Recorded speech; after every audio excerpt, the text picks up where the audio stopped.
Welcome to Pindar Poetry. We hope you learned something new. You start by confirming your launcher supports custom shortcuts, and you back up your home layout so you can revert. Once done, open the app drawer and find the app. You long press the app icon to reveal options. This directly begins the edit flow. Tap Edit or Create Shortcut immediately, because this is where you change labels and icons. Make sure to grant any permission prompts that appear. Without them, the system may block the new shortcut creation.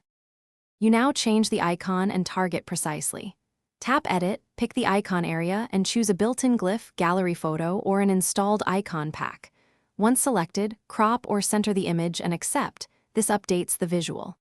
Next, check the target. Set it to the app activity, a specific shortcut intent, or a deep link if supported.